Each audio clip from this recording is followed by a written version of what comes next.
The cargo hold of the Zephyrian slave ship Dominance reeked of fear and desperation. Captain Vextar clicked his mandibles in satisfaction as he surveyed the latest batch of acquisitions.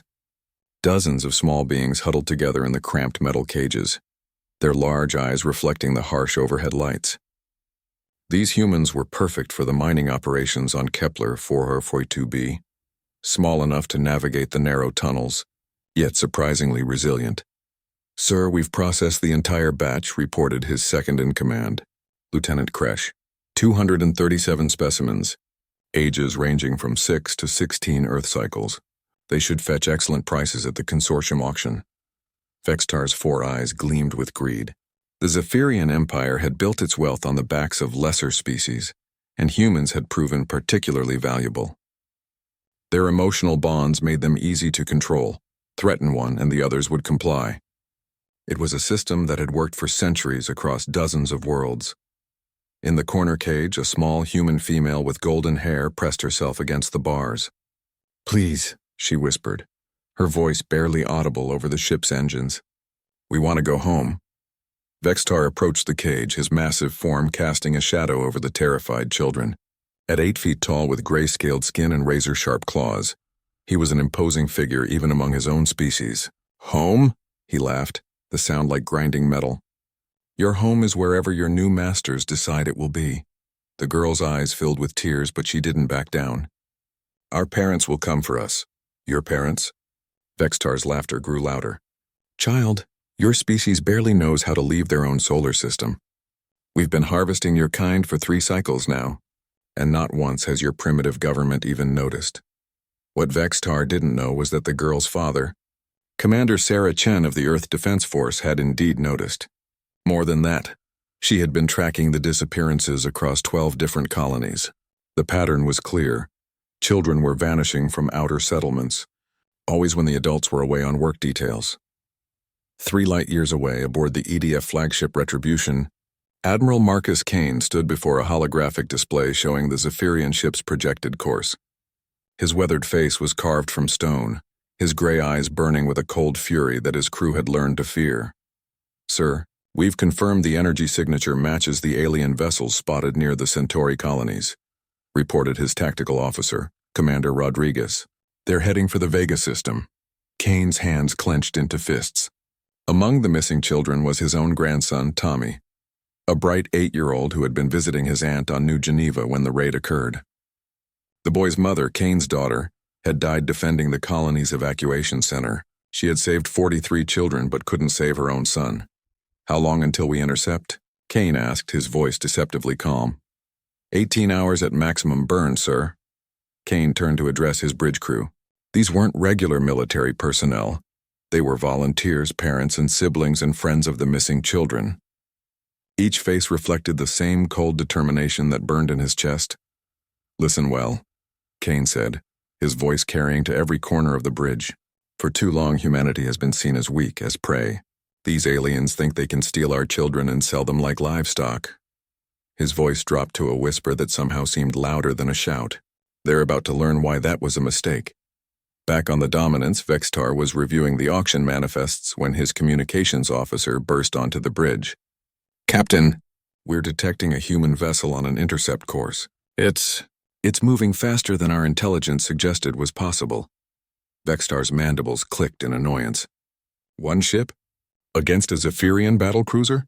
Prepare the defensive arrays. We'll add their crew to our cargo." But as the human ship dropped out of hyperspace, Vextar felt his first flutter of concern. The vessel was massive, easily twice the size of his own ship. Its hull was a matte black that seemed to absorb light, and weapon ports dotted its surface like the eyes of a predator. "Captain," his sensor operator called out, voice trembling. "That ship, it's not in our databases. The energy readings they're impossible." On the Retribution, Kane stood at the tactical station, his fingers dancing over weapon controls he had personally designed. Humanity's greatest strength wasn't their technology or their numbers. It was their ability to adapt, to innovate, to become something more than what they were when pushed to the breaking point. "Open a channel," Kane ordered. Vextar's image appeared on the main screen, his 4 eyes widening in surprise at Kane's appearance. Where he expected fear, he saw only cold calculation. "Zephyrian vessel," Kane said, his voice cutting through space like a blade. "You are carrying human children. Return them immediately and your deaths will be quick." Vextar's shock turned to amusement. "Deaths? Human, you are outnumbered and outgunned. Surrender now and I might let some of your crew live as slaves." Kane's smile was the most terrifying thing Vextar had ever seen. "Outnumbered?" He gestured to his display. "You might want to check your sensors again." The Zephyrian captain's blood turned to ice as his tactical display updated. The single human ship was no longer alone. From hyperspace, dozens of vessels emerged. Sleek destroyers, massive carriers, and ships of designs no alien had ever seen. The human fleet spread out like a pack of wolves surrounding their prey. "Impossible," Vextar breathed. "Your species doesn't have this technology." "We didn't," Kane replied, "until you gave us a reason to develop it." In the cargo hold, the human children had gathered at the edges of their cages, sensing something had changed. The ship's engines had a different rhythm now, and the crew's movements had become frantic. The golden-haired girl, whose name was Lucy Chen Nakamura, pressed her face against the bars. She couldn't explain it, but she felt hope for the first time since her capture. It was as if the very stars themselves were coming to their rescue. Vextar stared at the tactical display in growing horror. The human fleet wasn't just large. It was coordinated with a precision that spoke of years of planning. These weren't the primitive vessels his intelligence reports had described. These were weapons of war, built by a species that had learned the hardest lesson the universe could teach. "You enslaved our children," Kane's voice echoed through the bridge. "Have you lost your mind?" The bridge of the Dominance erupted into chaos as Vexitar's crew scrambled to understand what they were facing. The human fleet had appeared with impossible coordination, their ships moving in formations that defied everything the Zephyrians knew about human military doctrine. "Sir, they're jamming our communications," the communications officer reported, his voice cracking with panic. "We can't contact the Empire." Vextar's four eyes narrowed as he studied the tactical display. The human ships weren't just random military vessels, they were purpose-built hunter-killers, designed specifically for this moment. "How long have they been planning this?" The answer came from an unexpected source. Lucy Chen Nakamura, still pressed against her cage bars, had been listening to the alien crew's panicked chatter. Her universal translator, a small device hidden in her shoe, had been recording everything. What she heard made her smile for the first time in weeks. 3 years, she whispered to the other children. "They've been building these ships for 3 years. On the Retribution, Admiral Kane watched the Zephyrian ship's desperate maneuvering with cold satisfaction. Every movement was predicted, every escape route already blocked. His fleet had trained for this specific scenario countless times. "Admiral," Commander Rodriguez called out, "the Zephyrian ship is attempting to use the children as shields. They're moving the cargo holds to their outer hull." Kane's expression didn't change, but every person on the bridge felt the temperature drop. "Initiate Protocol 7. Protocol 7 was something that existed in the darkest corners of human military planning. It was the contingency for when conventional rescue became impossible, when the only way to save innocence was to demonstrate exactly why threatening human children was the worst mistake any species could make. The Retribution's hull began to reconfigure itself. Sections that appeared to be armor plating slid away, revealing arrays of equipment that made Vexitar's blood run cold. These weren't weapons in any traditional sense, they were something far more sophisticated. "What are they doing?" Vextar demanded of his science officer. The Zephyrian scales had turned pale with fear. "Sir, they're generating a localized spatial distortion. The technology required for this should be impossible for their species." The distortion field expanded from the human flagship, washing over the Zephyrian vessel like a gentle wave. But its effects were anything but gentle. The Dominance's weapon system simply stopped working. Not destroyed, not damaged. They just ceased to function, as if the universe had forgotten they were supposed to work. Vextar felt a chill run down his spine as he realized what this meant. The humans hadn't just built better ships. They had developed technology that could selectively disable alien systems while leaving their own untouched. The implications were staggering. "How?" he whispered. The answer came from Kane's voice, transmitted directly into Vextar's mind through technology the Zephyrian couldn't comprehend. We learned from every ship we captured, every piece of alien technology that fell into our hands, every slave trader who thought they could prey on humanity without consequence. We reverse-engineered it all, improved it, and turned it into something you can't defend against. In the cargo hold, the human children were experiencing something impossible. The cages that had held them prisoner for weeks were simply falling apart, not breaking, but dissolving at the molecular level as the human technology selectively targeted Zephyrian materials. Lucy stood up slowly, her eyes wide with wonder as her prison crumbled around her. The other children followed, 237 young humans stepping free from their captivity. "How are we breathing?" asked a boy named Marcus, looking around at what should have been the vacuum of space. Lucy smiled, remembering her father's stories about human ingenuity. "They've created an atmosphere bubble around us. We're safe." The Zephyrian crew watched in horror as their own ship began to selectively malfunction. Life support systems remained operational. The humans weren't interested in pointless cruelty. But every weapon, every communication device, every piece of technology that could be used to harm or control simply stopped working. Vextar found himself sealed in his own command chair as his bridge controls liquefied around him. The humans were taking his ship apart piece by piece, and there was nothing he could do to stop it. "You want to know the real difference between us?" Kane's voice echoed through the dying ship.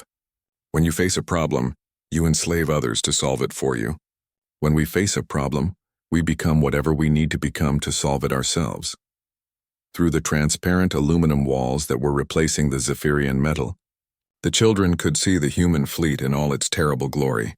Dozens of ships that shouldn't exist, carrying weapons that bent the laws of physics, all created for one purpose: to ensure that no one would ever again make the mistake of threatening humanity's young. The Retribution extended mechanical arms that gently gathered the freed children, bringing them aboard the flagship. Medical teams were waiting, not just doctors but psychologists, family members, and therapy animals that had been trained specifically to help traumatized children. As Lucy was carried to safety, she looked back at the Zephyrian ship. It was still intact, its crew still alive, but it had been completely neutralized. They would survive to tell others what happened when you made humanity angry. "What happens now?" she asked the medic who was checking her over. The woman smiled, her eyes reflecting the same cold fury that burned in Admiral Kane's. "Now we make sure this never happens again." On the bridge of the Retribution, Kane was receiving reports from across human space. The rescue operation was just the beginning. Intelligence had identified 17 Zephyrian slave markets, 43 collection points, and over 200 ships involved in the trafficking of human children. "Admiral," Commander Rodriguez said quietly, "the Galactic Consortium is demanding an explanation for our attack on a Zephyrian vessel." Kane's smile was predatory. "Tell them they'll get their explanation soon enough, along with a demonstration of what happens to species that profit from human suffering." The transformation of humanity had taken 3 years, but it was complete. They were no longer the naive species that had stumbled into galactic civilization. They had become something that made ancient predators look tame, a race that would move heaven and earth to protect their own. Vextar, still trapped in his liquefied command chair, watched the human fleet prepare to depart. He had seen the tactical displays, knew what was coming next. The humans weren't just rescuing their children, they were preparing to dismantle the entire slave trade that had profited from human misery. "Your empire will fall," Kane's voice whispered in his mind. "Not because we're stronger, but because you gave us a reason to become stronger." The Zephyrian High Command Chamber on their homeworld of Vexthara was a monument to conquered civilizations. Trophies from 100 enslaved species lined the walls, and the very floor was made from the compressed remains of rebellious worlds. High Admiral Zekmor stood before the central holographic display, his 8-foot frame rigid with disbelief. "Repeat that report," he ordered, his voice like grinding stone. The trembling communications officer cleared his throat. "Sir, we've lost contact with 17 collection fleets. All ships carrying human cargo have simply vanished. No distress signals, no debris fields. They're just gone." Zekmor's mandibles clicked rapidly, a sign of extreme agitation among his species. "Vanished? Ships don't simply vanish. What do our scouts report?" "That's just it, sir. Our scouts are vanishing too. Any ship that investigates a missing fleet disappears as well. It's as if space itself is swallowing them. The High Admiral turned to his strategic advisor, a wizened Zephyrian whose scales had turned silver with age. Counselor Mexvith, your assessment? Mexvith's ancient eyes reflected centuries of military experience. Sir, in all my years serving the Empire, I have never encountered anything like this. We are dealing with something unprecedented. What they didn't know was that humanity had spent 3 years developing something beyond conventional warfare.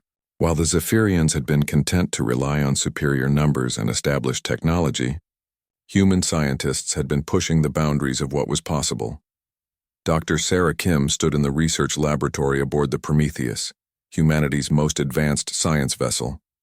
Around her, holographic displays showed the quantum manipulation fields that made their new technology possible. She had been one of the lead scientists on Project U. Vindication, humanity's response to the discovery that their children were being sold as slaves. Across the galaxy, the quantum disruption field is working perfectly, she reported to Admiral Kane via secure communication. We can selectively phase ships out of normal space-time, effectively making them exist in a pocket dimension. They remain intact, their crews unharmed but completely isolated from the rest of the universe. Kane nodded grimly. And the crews inside these pocket dimensions? They experience time normally, but they can't affect or communicate with our reality. They're essentially prisoners in their own ships, forced to contemplate their crimes while we dismantle their entire operation. This was the true horror of what humanity had become. They hadn't simply built better weapons. They had learned to manipulate the fundamental forces of reality itself. Every Zephyrian ship that had participated in the slave trade was being methodically removed from existence. Not destroyed, but placed in a quantum prison where they could think about what they had done. On Vexithara, the reports kept coming. The Kepler slave markets had been sanitized. Every Zephyrian overseer simply vanished, while the enslaved beings from dozens of species found themselves free and equipped with advanced technology to rebuild their lives. The tritium mining operations in the asteroid belt had experienced technical difficulties. All the Zephyrian equipment had dissolved at the molecular level, leaving only the freed slaves and transport ships to take them home. Sir, the communications officer called out, his voice barely controlled. We're receiving a transmission. It's coming from everywhere at once. The holographic display filled with Admiral Kane's image, but not just one. Thousands of projections appeared throughout the chamber, as if Kane was standing in every corner of the room simultaneously. High Admiral Zekmore, Kane said, his voice echoing from dimensions the Zephyrians couldn't perceive. I am Admiral Marcus Kane of the Earth Defense Force. I believe you have something that belongs to us. Zekmore drew himself up to his full height, trying to project the authority of an empire that had dominated the galaxy for millennia. Human, you are trespassing in sovereign Zephyrian space. Your species has no authority here. Kane's laugh seemed to come from the very walls themselves. Authority? You speak of authority while selling our children as slaves? Let me show you what authority really looks like. The chamber's trophy walls began to dissolve. Not crumble or burn, simply cease to exist as if they had never been built. The monuments to Zephyrian conquest faded away like morning mist, revealing the bare metal underneath. Your empire was built on the suffering of others, Kane continued. But empires built on suffering have a weakness. They forget that those they oppress might one day become strong enough to oppress them in return. Mexvith stepped forward, his ancient voice carrying the weight of experience. What do you want, human? Every human being in Zephyrian custody. Every slave market closed. Every ship that has ever carried our people destroyed. And an explanation to the Galactic Consortium about why your species thought it was acceptable to enslave children. Zekmore's eyes blazed with fury. The Consortium will never accept human authority over an established empire. You are a minor species, barely worthy of notice. Kane's image smiled, and the expression was more terrifying than any weapon. You're right. We were a minor species, but you gave us a reason to evolve. The holographic display around the chamber changed, showing tactical assessments that made the Zephyrian military staff go pale. Human fleets were positioned at every major Zephyrian installation, not surrounding them, occupying the same space, existing in multiple dimensions simultaneously. How? Zekmore whispered. 3 years ago, when you first started stealing our children, humanity faced a choice, Kane explained. We could remain what we were, a peaceful species that hoped for the best in others, or we could become what we needed to be to protect our own. Dr. Kim's voice joined the transmission from her laboratory.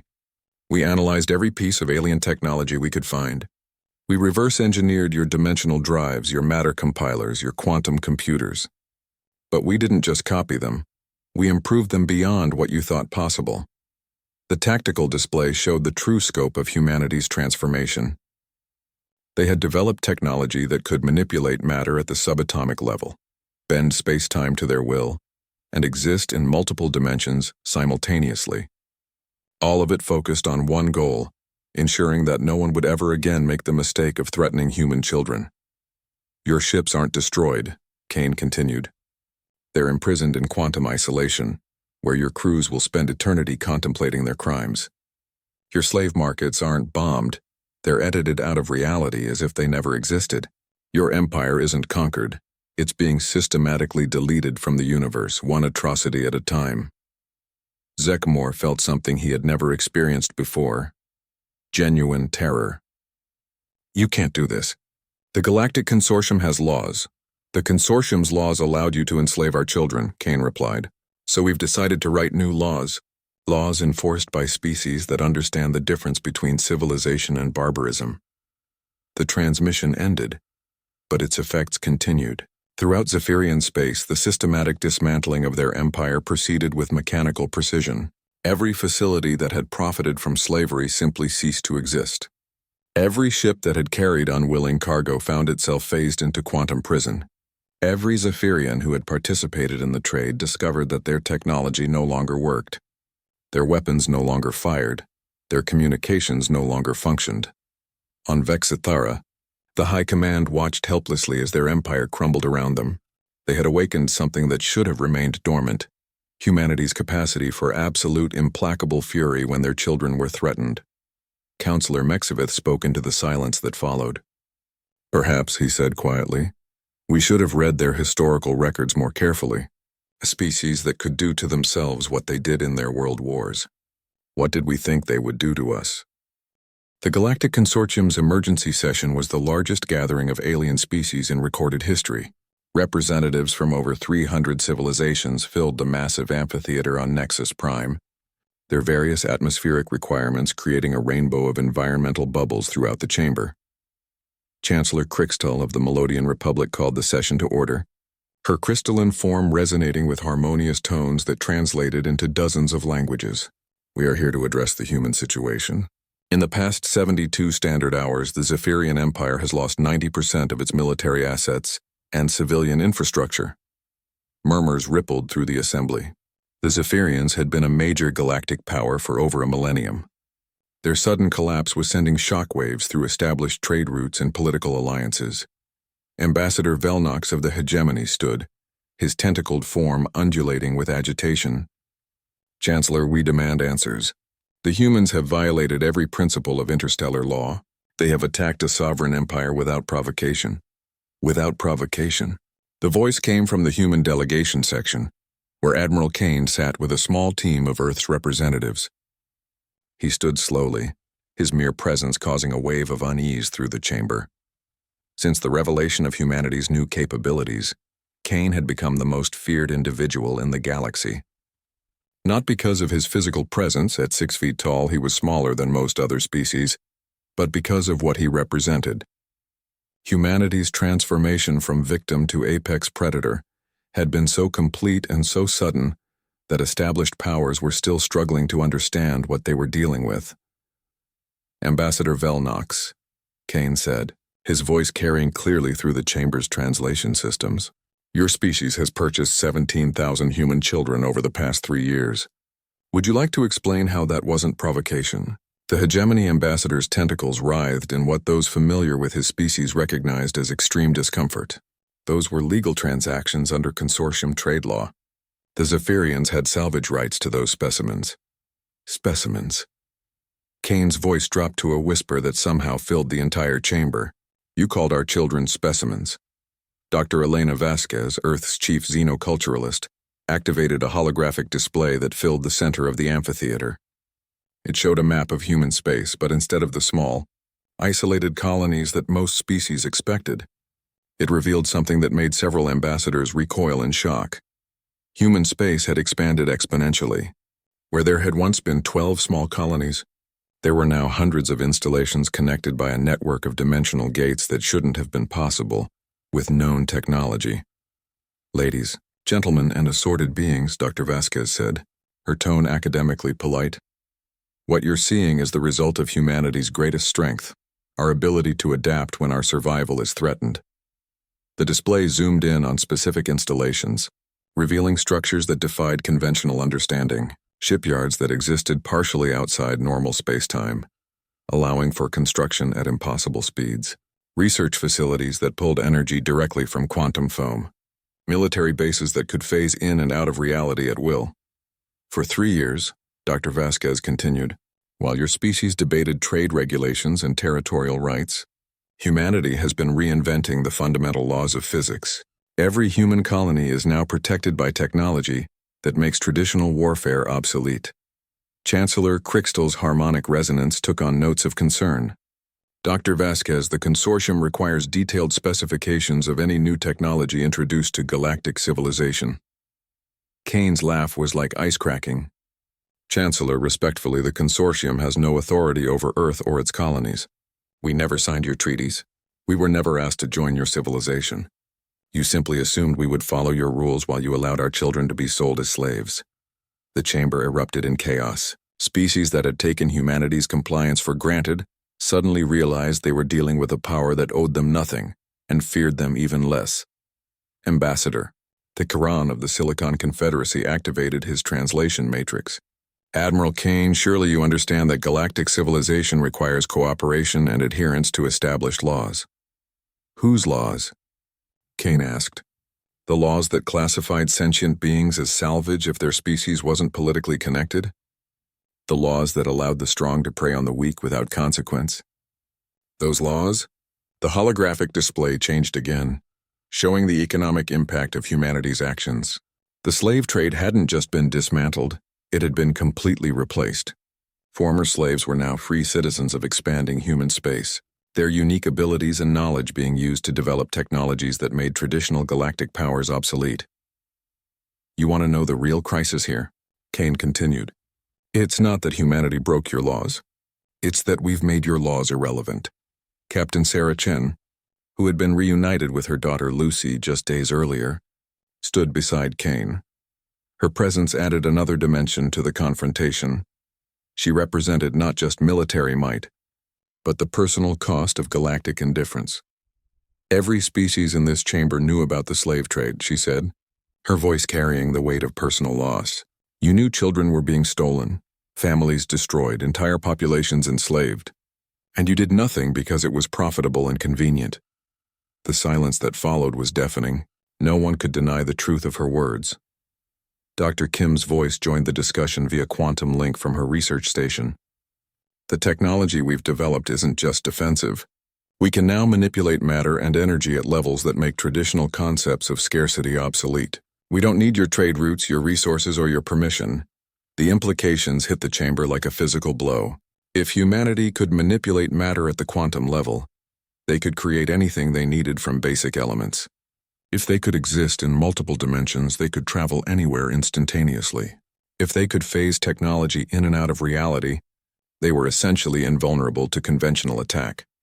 Ambassador Velnox's tentacles had gone completely still, a sign of either deep thought or paralyzing fear among his species. What do you want from us? Kane's answer was simple and devastating. Nothing. Nothing. You had your chance to be our allies when we were weak and needed protection. Instead, you either ignored us or profited from our suffering. Now that we're strong, we don't need anything you can offer. Chancellor Crixtal's harmonic resonance took on desperate undertones. Admiral Kane, surely we can reach some accommodation. The galactic economy depends on interconnected trade relationships. Your economy, Dr. Vasquez corrected. Humanity has developed a post-scarcity civilization. We share our technology freely with species that demonstrate basic decency. like protecting children and respecting sentient rights. For everyone else, she shrugged. You'll have to figure out how to survive without enslaving others. The chamber watched in stunned silence as the human delegation prepared to leave.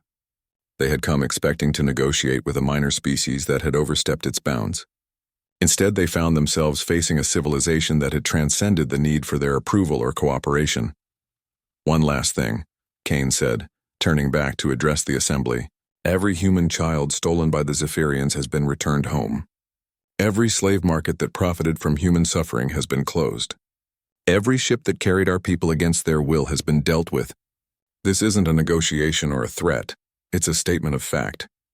Touch our children again, and discover what humanity becomes when we're truly angry. As the human delegation departed through a dimensional gate that appeared and disappeared in seconds, the assembled species were left to contemplate a new reality. Humanity had evolved beyond their understanding, and they had no one to blame but themselves. In the quantum prison dimensions, Vextar and thousands of other Zephyrian slavers had all the time in the universe to think about their choices. They existed in perfect isolation, sustained by technology they couldn't comprehend, forced to face the consequences of treating children as commodities. The galaxy would never be the same. 6 months after the consortium emergency session, the galaxy was experiencing what historians would later call the Great Realignment. Trade routes that had existed for millennia were collapsing, as species discovered they could no longer rely on enslaved labor. Economic systems built on the suffering of lesser species were crumbling overnight. On the former Zephyrian colony of Kepler 442b, something unprecedented was happening. The massive mining operation that had once been worked by enslaved children from dozens of species was now a thriving center of innovation and learning. Administrator Yuki Tanaka, formerly a child psychologist from New Tokyo, walked through the transformed colony with a mixture of pride and amazement. Where once there had been cramped slave barracks, now there were comfortable living quarters designed for multiple species. Where there had been brutal mining equipment, now there were educational facilities and research laboratories. The integration is proceeding better than we hoped, she reported to Admiral Kane via quantum communication. The former slaves aren't just recovering, they're contributing technologies and perspectives we never imagined. The transformation of Kepler 442b represented humanity's true revolution. Instead of simply destroying the systems that had oppressed them, they had rebuilt them into something better. Every freed slave was offered a choice: return to their homeworld with advanced technology to improve their species' condition, or join humanity's expanding civilization as full citizens. Most chose to stay. Dr. Zeklith, a former Zephyrian scientist who had been imprisoned in the quantum dimension for his role in developing slave control technology, watched these developments from his eternal isolation. He had been given access to the colony's progress reports as part of his rehabilitation, a psychological punishment that forced him to see how his victims were thriving without oppression. Impossible, he muttered in his solitary cell that existed between dimensions. A multi-species civilization should collapse under its own contradictions. But it wasn't collapsing. It was flourishing in ways that defied everything the Zephyrians had believed about species hierarchy and natural order. On Earth, Lucy Chen Nakamura stood before the Global Assembly, her golden hair now bearing the silver streaks that marked those who had survived quantum dimensional travel. At 13 years old, she had become one of humanity's most effective ambassadors. Not because of her traumatic experience, but because of her unique perspective on what galactic civilization could become. The aliens who took us thought we were weak because we were small, she said. Her voice carried to every human settlement across the galaxy.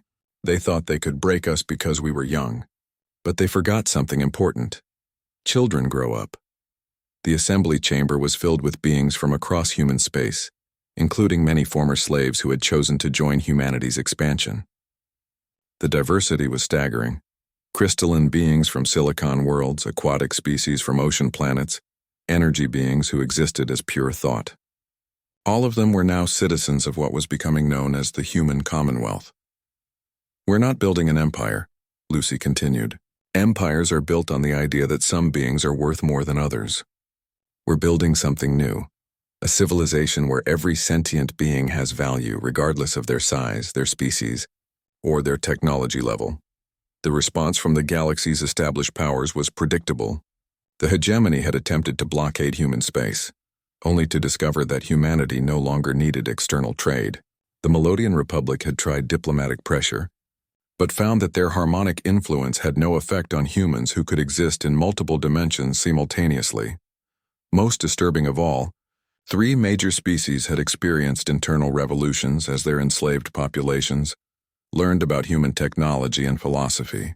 The carefully maintained power, structures that had dominated the galaxy for millennia were crumbling as oppressed beings realized they didn't have to accept their circumstances. The Veltorian hierarchy had been the first to fall. When their worker castes learned that humans freely shared advanced technology with anyone who embraced equality, they rose up and overthrew their genetic overlords within days. The new Veltorian Republic immediately requested membership in the Human Commonwealth. Similar revolutions had swept through the Krex Empire and the Thelonian Confederacy. In each case, the pattern was the same. Oppressed populations learned about human philosophy and technology, realized they had alternatives to submission, and chose freedom over stability.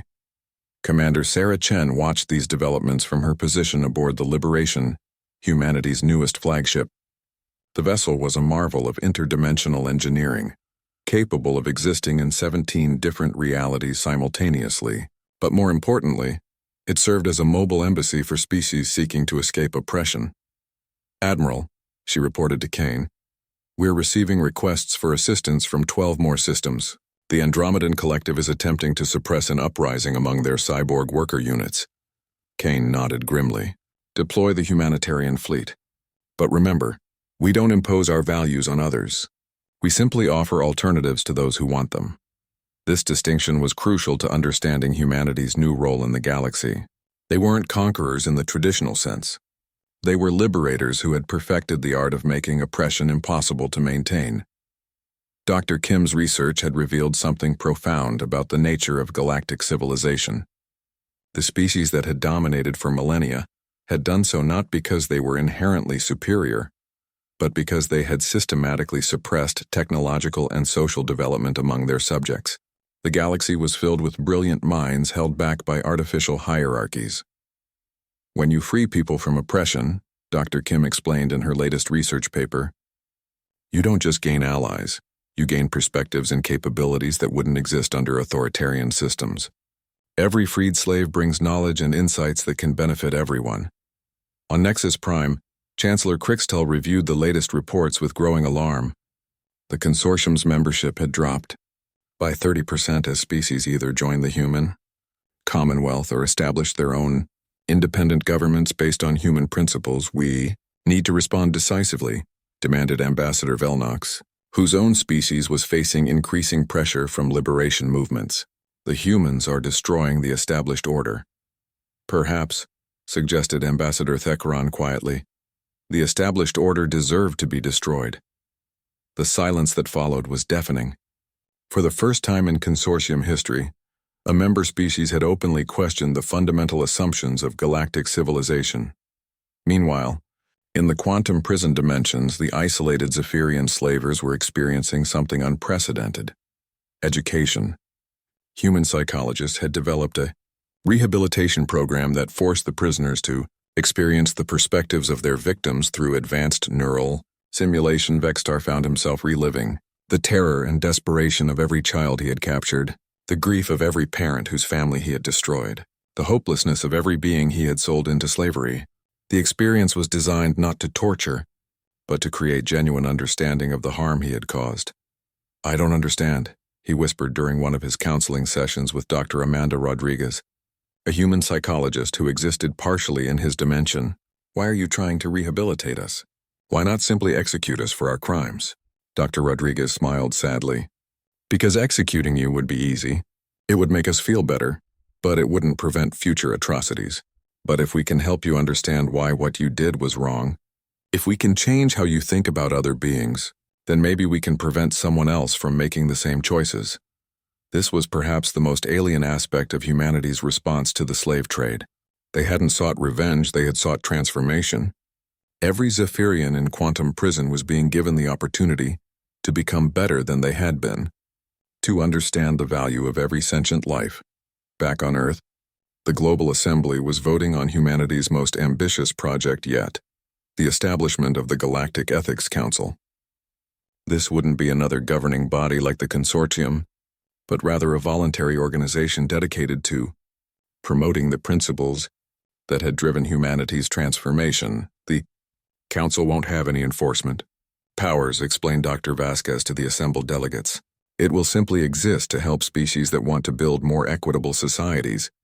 We'll share our technology and knowledge freely with anyone committed to protecting the rights of all sentient beings. The vote was unanimous. Every human settlement, every Commonwealth species, every liberation movement that had emerged in the wake of humanity's actions voted to support the initiative.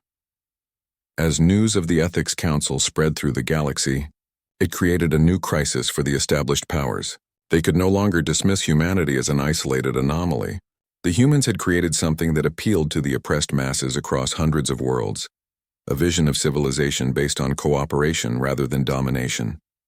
Lucy Chen Nakamura, now serving as one of the Council's first youth ambassadors, transmitted a message that would be remembered for generations.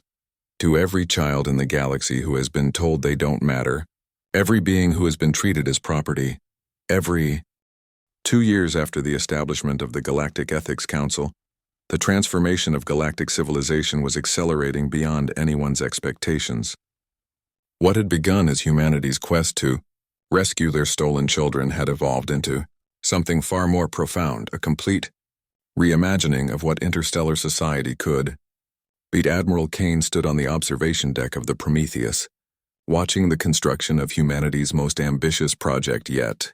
The Nexus Station was being built in the space between galaxies, existing in 17 dimensions simultaneously. It would serve as a meeting place for species committed to ethical governance and peaceful cooperation. The engineering challenges are unprecedented, reported Dr. Kim via quantum link from her laboratory. We're essentially creating a space that can accommodate the environmental needs of over 800 different species simultaneously. What made the project remarkable wasn't just its technical complexity but its purpose. Unlike the Consortium's power-based hierarchy, Nexus Station would operate on principles of genuine equality. Every species, regardless of size, technology level, or historical significance, would have an equal voice in decisions that affected galactic civilization. The construction itself demonstrated humanity's evolved philosophy. Rather than building the station themselves, humans had provided the technology and invited every interested species to contribute their unique capabilities. Crystalline beings from silicon worlds provided structural matrices that could exist in multiple dimensions. Aquatic species contributed bioneural networks that could process information at quantum speeds.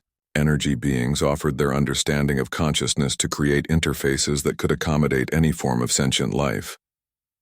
On Vexthara, the former Zephyrian homeworld, something unprecedented was happening. The planet had been transformed into a rehabilitation center, where former oppressors learned to build equitable societies. Zekmor, the former High Admiral, now worked alongside beings his empire had once enslaved, helping to design systems that would prevent future exploitation. "I don't understand how you can forgive us," he said to Takara, a young Veltorian whose family had been enslaved by Zephyrian forces for 3 generations. Takara looked up from the social framework they were designing together. "Forgiveness isn't about forgetting what happened. It's about choosing to build something better instead of staying trapped in anger." This conversation was taking place in thousands of variations across the rehabilitation centers. Former oppressors and their victims were working together to create new forms of governance based on mutual respect and shared prosperity. The process was difficult, sometimes painful, but it was producing results that astounded observers. Throughout the galaxy, Dr. Elena Vasquez published her landmark study on what she called transformative justice 6 months after the first rehabilitation centers opened. Her research showed that societies built through this process were not only more stable than traditional hierarchies, but were also dramatically more innovative and prosperous. "When you eliminate the energy that societies waste on maintaining oppression," she wrote, "you free up incredible resources for exploration, creativity, and growth." Former slave societies are consistently outperforming their previous oppressors in every measurable category. The implications were staggering. Species that had been dismissed as primitive or inferior were revealing capabilities that had been suppressed for millennia. The Kethran, once considered suitable only for manual labor, turned out to have an intuitive understanding of quantum mechanics that surpassed most advanced civilizations. The Morgati, enslaved for their small size, possessed collective intelligence capabilities that could solve problems no individual mind could comprehend. On Earth, Lucy Chen Nakamura had grown into a remarkable young woman, whose experiences as a child slave had shaped her into one of the galaxy's most effective diplomats. Now 17, she served as the first director of interspecies youth development for the Ethics Council.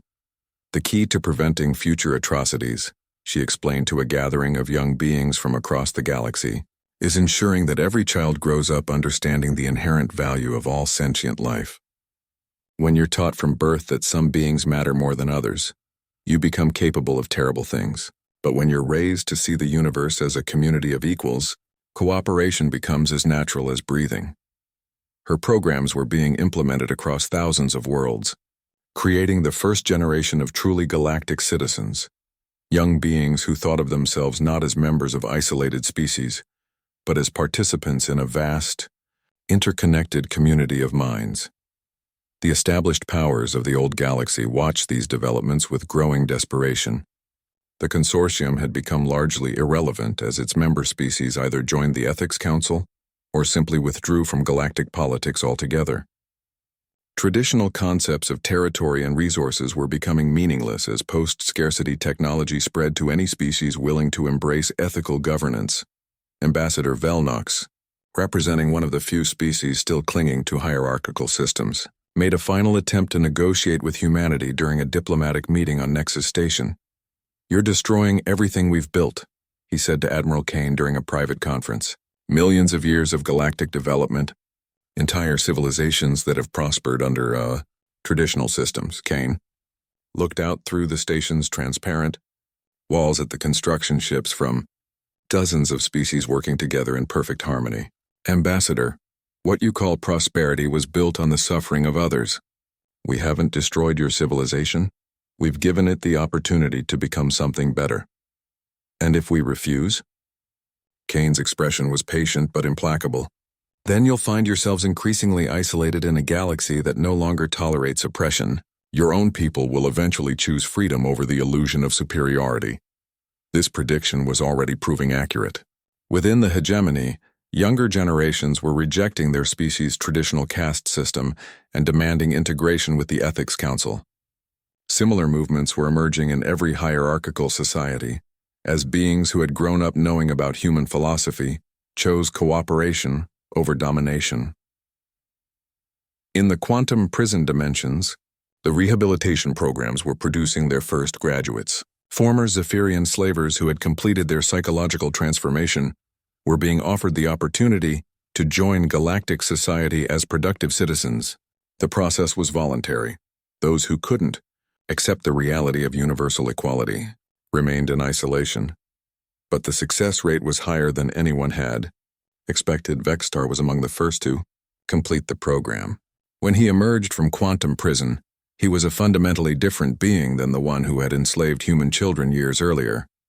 His first act as a free individual was to request assignment to one of the rehabilitation centers, where he could help other former oppressors understand the path to redemption.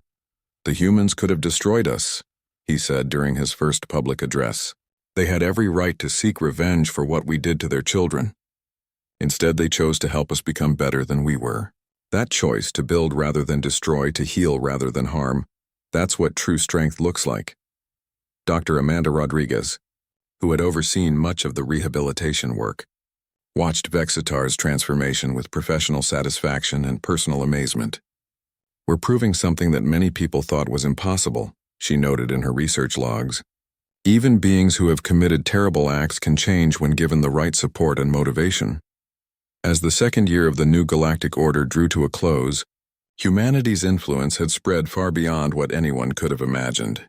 They had become not conquerors, but catalysts, sparking transformations that were reshaping civilization itself. The galaxy was learning that there was an alternative to the cycles of oppression and rebellion that had defined interstellar politics for millennia. Instead of strong species dominating weak ones until the weak became strong enough to overthrow them, it was possible to build societies where strength meant lifting others up, rather than pushing them down. And it had all started because someone made the mistake of enslaving human children. 5 years had passed since the last human child was freed from alien slavery, and the galaxy bore little resemblance to the civilization that had once tolerated such atrocities. The transformation was so complete that younger beings could barely comprehend how oppression had ever been considered normal. Lucy Chen Nakamura, now 22 and serving as the youngest Director General in the Ethics Council's history, stood before the memorial wall on Nexus Station. The wall contained the names of every being who had died in slavery, their stories preserved in quantum crystals that would last until the heat death of the universe. "We remember them not as victims," she said during the annual remembrance ceremony, "but as the foundation upon which we built something better. Their suffering was not meaningless if we ensure it never happens again." The ceremony was attended by representatives from over 1,200 species, including many whose civilizations had been transformed through the rehabilitation programs. Former oppressors and their victims stood side by side, united in their commitment to preventing future atrocities. Admiral Kane, now in his 70s but still sharp as a blade, watched the ceremony from the observation deck. Beside him stood Dr. Kim, whose research had made much of the transformation possible, and Dr. Vasquez, whose psychological insights had turned enemies into allies. "Do you think we've really changed things?" Dr. Kim asked. "Or are we just in a temporary period of peace before the cycle begins again?" Kane considered the question carefully. Below them, the ceremony continued with speakers from species that had once been mortal enemies now working together on projects that would benefit the entire galaxy. "I think," he said slowly, "we've done something different this time. We didn't just defeat our enemies. We showed them how to become our friends. That's not a cycle that easily reverses." The proof of his words was visible throughout the galaxy. The former Zephyrian Empire had been transformed into the Zephyrian Commonwealth, a federation of worlds where former slaves and former masters worked together as equals. The brutal mining operations on Kepler 442b had become centers of learning where young beings from hundreds of species studied together, their differences celebrated rather than used to justify oppression. On Earth, the Global Assembly was debating humanity's next great project. With galactic civilization stabilizing around ethical principles, human scientists and philosophers were turning their attention to even grander questions. "We've solved the problem of interspecies oppression," announced Dr. Sarah Kim during her presentation to the Assembly. "Now we have the opportunity to tackle the ultimate challenge, the expansion of consciousness and ethical thinking beyond our own galaxy." The project she outlined was breathtaking in its scope. Using the dimensional technology that had made humanity's transformation possible, they proposed to establish contact with civilizations in other galaxies, sharing the hard-won lessons of ethical development before those societies had the chance to make the same mistakes.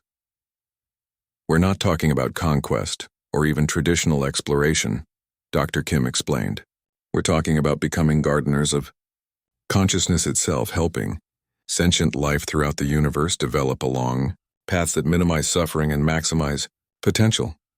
The proposal sparked intense debate. Some argued that humanity had done enough, that they should focus on perfecting their own civilization, rather than imposing their values on distant galaxies. Others contended that having learned how to build ethical societies, they had a moral obligation to share that knowledge as widely as possible. Lucy Chen Nakamura's voice carried special weight in the debate. 5 years ago, I was a terrified child in a cage, convinced that I would die as a slave on some alien world. Today I stand before you as a free citizen of a galaxy where slavery is not just illegal but unthinkable. That transformation happened because people who had never met me decided my freedom was worth fighting for. Her words resonated through the assembly chamber. How can we know that somewhere in the Andromeda Galaxy or in Triangulum or in the billions of other galaxies we can now reach, there might be a child in a cage right now? How can we enjoy our peace while they suffer in darkness? The vote was closer than expected, but the proposal passed. Humanity would begin the process of establishing contact with extragalactic civilizations, not as conquerors or colonizers, but as teachers sharing the lessons learned from their own dark period. Meanwhile, in the former quantum prisons, the last of the Zephyrian war criminals were completing their rehabilitation. The process had taken years, but it had been remarkably successful. Over 90% of the former slavers had undergone genuine psychological transformation and been reintegrated into galactic society as productive citizens. Vextar, now serving as Director of Rehabilitation Services for the Ethics Council, reflected on the irony of his position. The being who had once taken pride in enslaving children was now dedicated to ensuring that no one else would ever walk that path. "The humans taught us something profound," he said during an interview with a galactic news service. "They showed us that redemption is always possible, even for those who seem beyond hope. But more importantly, they proved that the strongest response to evil is not revenge, but the patient work of building something better." Interview was part of a documentary series called The Great Transformation, which chronicled how galactic civilization had evolved from a hierarchy of oppression to a community of cooperation. The series was being broadcast to newly contacted civilizations as an example of what was possible when societies chose ethical development over competitive domination. Dr. Elena Vasquez, now recognized as the galaxy's leading expert on transformative justice, was working on her masterpiece, a comprehensive guide to building ethical civilizations that would be shared with every species humanity encountered. "The key insight," she wrote, "is that true strength comes not from the ability to dominate others but from the wisdom to lift them up. A civilization that uses its power to oppress the weak will eventually face rebellion from within and conquest from without. But a civilization that uses its power to empower others becomes genuinely invincible because it creates allies rather than enemies." As the 5th anniversary of Liberation Day approached, the galaxy prepared for the largest celebration in recorded history. Every world that had been touched by the transformation would participate, from the great cities of Earth to the floating colonies of gas giant moons. But the real celebration was happening, in quieter moments, in classrooms where children from different species played together without thought of hierarchy, in research laboratories where former enemies collaborated on projects that would benefit everyone, in the homes of families that had been reunited after years of separation. Commander Sarah Chen, now Admiral Chen and head of the Ethics Council's peacekeeping force, received a quantum message from her daughter Lucy as she prepared for the anniversary ceremonies. "Mom," the message said, "do you ever think about what would have happened if they had broken us? If we had given up hope instead of fighting back?" Sarah smiled as she composed her reply. "I think about it every day, sweetheart. But then I look around at what we've built, and I realize that giving up was never really an option. When you threaten the children of a species that has survived everything from ice ages to world wars, you're not just making an enemy. You're waking up something that should have stayed asleep." The anniversary celebration would last for a week, but its real significance lay in what it represented. For the first time in galactic history, beings throughout the known universe were celebrating not the victory of one group over another, but the triumph of cooperation over competition, of ethics over exploitation, of hope over despair. In her closing address to the galaxy, Lucy Chen Nakamura spoke words that would be remembered for millennia. 5 years ago we were victims. Today we are gardeners. We tend the growing gardens of consciousness throughout the universe, ensuring that every sentient being has the opportunity to flourish. The beings who enslaved us thought they were harvesting crops. Instead, they planted seeds of transformation that are still growing, still spreading, still changing everything they touch. To every civilization listening to this broadcast, whether you're in our galaxy or beyond, whether you're just discovering fire or manipulating the quantum foam, remember this: the universe is vast enough for all of us to thrive. The only thing it cannot tolerate is the willful diminishment of consciousness in service of power. The age of oppression is ending. The age of cooperation has begun, and it all started because someone made the mistake of enslaving human children. As her words echoed across the stars, carried by quantum transmissions to the farthest reaches of the observable universe, the galaxy looked forward to a future brighter than any previous generation could have imagined. The transformation was complete, but the work of building ethical civilization would continue forever. One choice, one relationship, one act of compassion at a time. Humanity had kept its promise. No child of any species anywhere in the galaxy would ever again wake up in a cage.